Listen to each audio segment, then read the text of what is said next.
బండి సంజయ్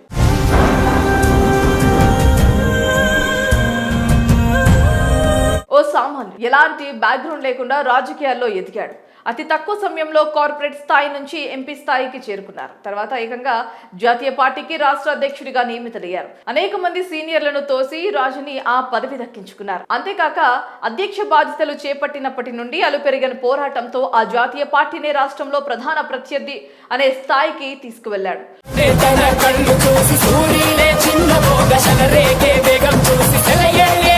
ఒకానొక సందర్భంలో 2023 ఎన్నికల్లో అధికారంలోకి కూడా వచ్చే అవకాశం ఉంది అనే స్థాయికి తీసుకువెళ్లిన ఆ సామాన్యుడు ఎవరో కాదు, ఆయనే బండి సంజయ్ కుమార్. చిన్ననాటి నుంచి స్వయం సేవక్గా అలవాటైన క్రమశిక్షణ, హిందూ ధర్మంపై విశ్వాసం, విద్యార్థి ఉద్యమాల్లో చురుకైన పాత్ర, కరీంనగర్ అర్బన్ బ్యాంక్ డైరెక్టర్ గా, మున్సిపల్ కార్పొరేటర్ గా అందించిన సేవలు, అవినీతికి దూరంగా ఉండటం, రాజకీయంగా విమర్శలు చేయడమే తప్ప అన్ని పార్టీల వారితోనూ వ్యక్తిగతంగా కలుపుగోలుగా ఉండటం స్థూలంగా బండి సంజయ్ ప్రస్థానం ఇది. ఉమ్మడి కుటుంబం తనకు మరింత బలాన్ని ఇచ్చిందని ఆయన గర్వంగా చెబుతారు. బండి సంజయ్ కుమార్ది సామాన్య మధ్యతరగతి కుటుంబం. ఆయన తండ్రి బండి నర్సయ్య ప్రభుత్వ టీచర్గా పనిచేసేవారు. అయితే ఎక్కువ కాలం డ్యూప్యుటేషన్ మీద జిల్లా పరిషత్తులో విధులు నిర్వహించారు. పదవి విరమణ చేసిన తర్వాత కూడా ప్రైవేట్ స్కూల్లో టీచర్గా పనిచేసేవారు. అమ్మ శకుంతల గృహిణి. బండి సంజయ్ తల్లిదండ్రులకు 4 సంతానం, 2 అన్నలు, 1 అక్క. ఇంట్లో అందరికంటే చిన్నవాడు ఆయనే బండి సంజయ్. అయితే కుటుంబం ఎక్కువ కాలం కరీంనగర్లోనే నివసించేది. ఆ తర్వాత జ్యోతినగర్కు షిఫ్ట్ అయ్యారు. ఆత్మ బలిదానం చేసిన చరిత్ర నా భారతీయ జనతా పార్టీ. వాళ్ళే లక్ష్యం కోసం. బండి సంజయ్ భార్య అపర్ణ SBI ఉద్యోగినిగా పనిచేస్తూ ఉండేవారు. వీరికి 2 కుమారులు. రాజకీయ ప్రస్థానం చూస్తే 1996లో బీజేపీ అగ్రనేత ఎల్కే అద్వానీ సూరజ్ రథయాత్ర చేపట్టారు. దేశవ్యాప్తంగా వివిధ రాష్ట్రాలను చుట్టి వచ్చిన ఆయన కరీంనగర్ యాత్రకు వచ్చారు. ఆ సందర్భంగా బండి సంజయ్ వేకుజామునే చౌరస్తాలో జెండాలు కడుతుంటే నాటి మెట్పల్లి ఎమ్మెల్యే విద్యాసాగర్ రావు చూసి చలించిపోయారు. ఆ తర్వాత వెంకయ్యనాయుడు ద్వారా సిఫార్సు చేసి ఆయన్ని అద్వానీ రథయాత్ర వాహన శ్రేణికి ఇన్ఛార్జిగా నియమించారు. ఇది బండి సంజయ్ జీవితాన్ని పూర్తిగా మలుపు తిప్పింది. బండి సంజయ్ తల్లిదండ్రులు కరీంనగర్ కాపువాడలో ఉన్నప్పుడు ఆయన్ని 1వ తరగతిలో సరస్వతి శిశు మందిర్లో చేర్పించారు. శిశు మందిర్ నుంచే RSS తో అనుబంధం ఏర్పడింది. అంటే రోజు సాటుకు వెళ్లేవారు. RSS లో ఘటన్ నాయక్ గా, ముఖ్య శిక్షక్గా ప్రాథమిక విద్యా స్థాయిలోనే పనిచేశారు. సరస్వతి శిశు మందిర్ ద్వారా తనకు విద్యతో పాటు క్రమశిక్షణ అలవాటైందని ఆయన చెబుతారు. తనకు నాయకత్వ లక్షణాలను RSS నేర్పిందని, ఇప్పటికీ స్వయం సేవక్ని అని చెప్పుకోవడానికి గర్వపడతానని బండి సంజయ్ చాలా సందర్భాల్లో కూడా చెప్పారు.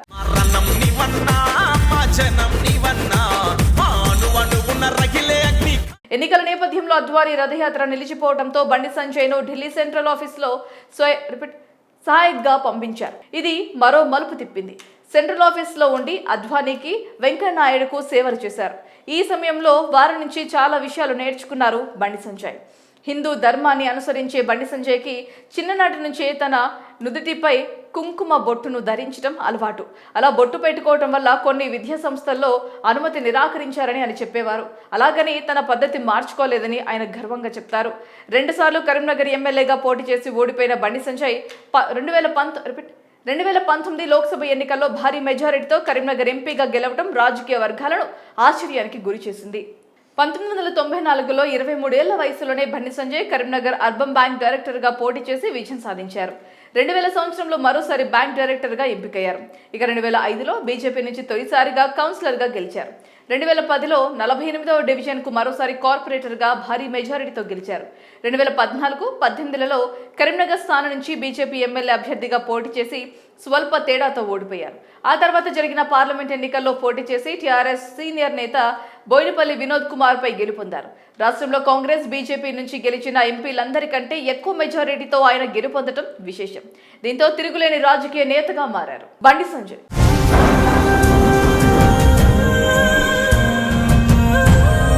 ఓ ఓ సామాన్యుడు ఎలాంటి బ్యాక్గ్రౌండ్ లేకుండా రాజకీయాల్లో ఎదిగాడు.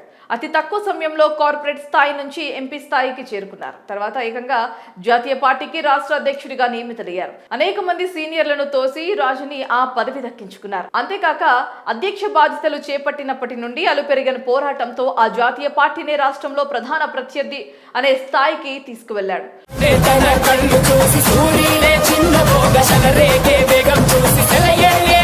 ఒకానొక సందర్భంలో 2023 ఎన్నికల్లో అధికారంలోకి కూడా వచ్చే అవకాశం ఉంది అనే స్థాయికి తీసుకువెళ్లిన ఆ సామాన్యుడు ఎవరో కాదు, ఆయనే బండి సంజయ్ కుమార్.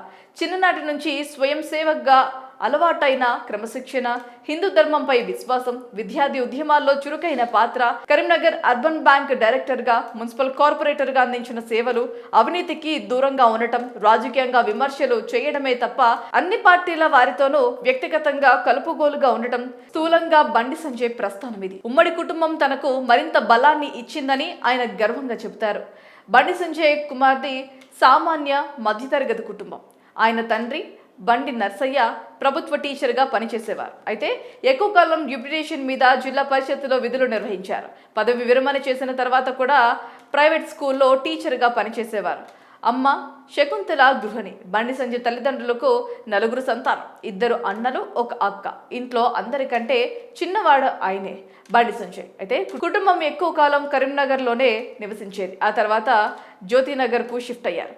ఆత్మ బలిదానం చేసిన చరిత్ర నా భారతీయ జనతా పార్టీ. వాళ్ళే లక్ష్యం కోసం. బండి సంజయ్ భార్య అపర్ణ SBI ఉద్యోగినిగా పనిచేస్తూ ఉండేవారు. వీరికి 2 కుమారులు. రాజకీయ ప్రస్థానం చూస్తే 1996లో బీజేపీ అగ్రనేత LK అద్వానీ సూరజ్ రథయాత్ర చేపట్టారు.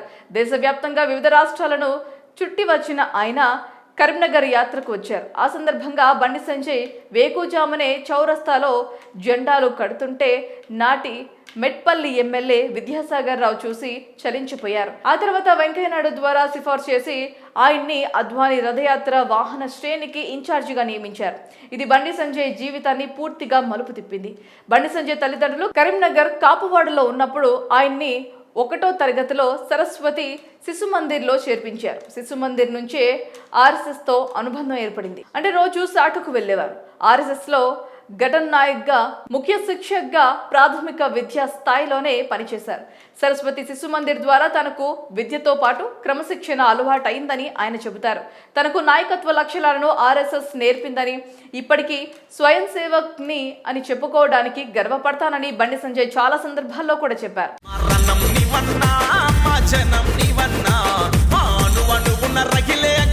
ఎన్నికల నేపథ్యంలో అద్వానీ రథయాత్ర నిలిచిపోవడంతో బండి సంజయ్ను ఢిల్లీ సెంట్రల్ ఆఫీస్లో సహాయక్గా పంపించారు. ఇది మరో మలుపు తిప్పింది. సెంట్రల్ ఆఫీస్లో ఉండి అద్వానీకి, వెంకయ్యనాయుడుకు సేవలు చేశారు. ఈ సమయంలో వారి నుంచి చాలా విషయాలు నేర్చుకున్నారు బండి సంజయ్. హిందూ ధర్మాన్ని అనుసరించే బండి సంజయ్కి చిన్ననాటి నుంచే తన నుదుటిపై కుంకుమ బొట్టును ధరించడం అలవాటు. అలా బొట్టు పెట్టుకోవటం వల్ల కొన్ని విద్యా సంస్థల్లో అనుమతి నిరాకరించారని ఆయన చెప్పేవారు. అలాగని తన పద్ధతి మార్చుకోలేదని ఆయన గర్వంగా చెప్తారు. 2 సార్లు కరీంనగర్ ఎమ్మెల్యేగా పోటీ చేసి ఓడిపోయిన బండి సంజయ్ 2019 లోక్సభ ఎన్నికల్లో భారీ మెజారిటీతో కరీంనగర్ ఎంపీగా గెలవడం రాజకీయ వర్గాలను ఆశ్చర్యానికి గురి చేసింది. 1994లో 23 ఏళ్ల వయసులోనే బండి సంజయ్ కరీంనగర్ అర్బన్ బ్యాంక్ డైరెక్టర్గా పోటీ చేసి విజయం సాధించారు. 2000 సంవత్సరంలో మరోసారి బ్యాంక్ డైరెక్టర్గా ఎంపికయ్యారు. ఇక 2005లో బీజేపీ నుంచి తొలిసారిగా కౌన్సిలర్గా గెలిచారు. 2010లో 48వ డివిజన్కు మరోసారి కార్పొరేటర్గా భారీ మెజారిటీతో గెలిచారు. 2014-18లలో కరీంనగర్ స్థానం నుంచి బీజేపీ ఎమ్మెల్యే అభ్యర్థిగా పోటీ చేసి స్వల్ప తేడాతో ఓడిపోయారు. ఆ తర్వాత జరిగిన పార్లమెంట్ ఎన్నికల్లో పోటీ చేసి టీఆర్ఎస్ సీనియర్ నేత బోయినపల్లి వినోద్ కుమార్ పై గెలుపొందారు. రాష్ట్రంలో కాంగ్రెస్, బీజేపీ నుంచి గెలిచిన ఎంపీలందరికంటే ఎక్కువ మెజారిటీతో ఆయన గెలుపొందడం విశేషం. దీంతో తిరుగులేని రాజకీయ నేతగా మారారు బండి సంజయ్.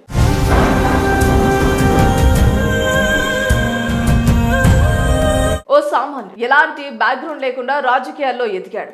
అతి తక్కువ సమయంలో కార్పొరేట్ స్థాయి నుంచి ఎంపీ స్థాయికి చేరుకున్నారు. తర్వాత ఏకంగా జాతీయ పార్టీకి రాష్ట్ర అధ్యక్షుడిగా నియమితులయ్యారు. అనేక మంది సీనియర్లను తోసి రాజుని ఆ పదవి దక్కించుకున్నారు. అంతేకాక అధ్యక్ష బాధ్యతలు చేపట్టినప్పటి నుండి అలుపెరిగిన పోరాటంతో ఆ జాతీయ పార్టీనే రాష్ట్రంలో ప్రధాన ప్రత్యర్థి అనే స్థాయికి తీసుకువెళ్లాడు.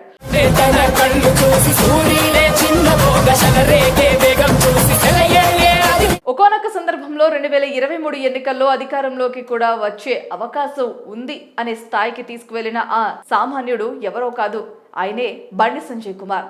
చిన్ననాటి నుంచి స్వయం సేవక్గా అలవాటైన క్రమశిక్షణ, హిందూ ధర్మంపై విశ్వాసం, విద్యార్థి ఉద్యమాల్లో చురుకైన పాత్ర, కరీంనగర్ అర్బన్ బ్యాంక్ డైరెక్టర్ గా, మున్సిపల్ కార్పొరేటర్ గా అందించిన సేవలు, అవినీతికి దూరంగా ఉండటం, రాజకీయంగా విమర్శలు చేయడమే తప్ప అన్ని పార్టీల వారితోనూ వ్యక్తిగతంగా కలుపుగోలుగా ఉండటం స్థూలంగా బండి సంజయ్ ప్రస్థానం ఇది. ఉమ్మడి కుటుంబం తనకు మరింత బలాన్ని ఇచ్చిందని ఆయన గర్వంగా చెబుతారు.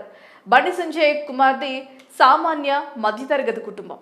ఆయన తండ్రి బండి నర్సయ్య ప్రభుత్వ టీచర్గా పనిచేసేవారు. అయితే ఎక్కువ కాలం డ్యూప్యుటేషన్ మీద జిల్లా పరిషత్తులో విధులు నిర్వహించారు. పదవి విరమణ చేసిన తర్వాత కూడా ప్రైవేట్ స్కూల్లో టీచర్గా పనిచేసేవారు. అమ్మ శకుంతల గృహిణి. బండి సంజయ్ తల్లిదండ్రులకు 4 సంతానం, 2 అన్నలు, 1 అక్క. ఇంట్లో అందరికంటే చిన్నవాడు ఆయనే, బండి సంజయ్. అయితే కుటుంబం ఎక్కువ కాలం కరీంనగర్లోనే నివసించేది. ఆ తర్వాత జ్యోతినగర్కు షిఫ్ట్ అయ్యారు. ఆత్మ బలిదానం చేసిన చరిత్ర నా భారతీయ జనతా పార్టీ. వాళ్ళే లక్ష్యం కోసం బండి సంజయ్ భార్య అపర్ణ SBI ఉద్యోగినిగా పనిచేస్తూ ఉండేవారు. వీరికి 2 కుమారులు. రాజకీయ ప్రస్థానం చూస్తే 1996లో బీజేపీ అగ్రనేత ఎల్కే అద్వానీ సూరజ్ రథయాత్ర చేపట్టారు. దేశవ్యాప్తంగా వివిధ రాష్ట్రాలను చుట్టి వచ్చిన ఆయన కరీంనగర్ యాత్రకు వచ్చారు. ఆ సందర్భంగా బండి సంజయ్ వేకుజామునే చౌరస్తాలో జెండాలు కడుతుంటే నాటి మెట్పల్లి ఎమ్మెల్యే విద్యాసాగర్ రావు చూసి చలించిపోయారు. ఆ తర్వాత వెంకయ్యనాయుడు ద్వారా సిఫార్సు చేసి ఆయన్ని అద్వానీ రథయాత్ర వాహన శ్రేణికి ఇన్ఛార్జిగా నియమించారు. ఇది బండి సంజయ్ జీవితాన్ని పూర్తిగా మలుపు తిప్పింది. బండి సంజయ్ తల్లిదండ్రులు కరీంనగర్ కాపువాడలో ఉన్నప్పుడు ఆయన్ని 1వ తరగతిలో సరస్వతి శిశు మందిర్లో చేర్పించారు. శిశు మందిర్ నుంచే RSSతో అనుబంధం ఏర్పడింది. అంటే రోజు సాటుకు వెళ్ళేవారు. RSSలో ఘటన్ నాయక్గా, ముఖ్య శిక్షక్గా ప్రాథమిక విద్యా స్థాయిలోనే పనిచేశారు. సరస్వతి శిశు మందిర్ ద్వారా తనకు విద్యతో పాటు క్రమశిక్షణ అలవాటైందని ఆయన చెబుతారు. తనకు నాయకత్వ లక్షణాలను RSS నేర్పిందని, ఇప్పటికీ స్వయం సేవక్ని అని చెప్పుకోవడానికి గర్వపడతానని బండి సంజయ్ చాలా సందర్భాల్లో కూడా చెప్పారు.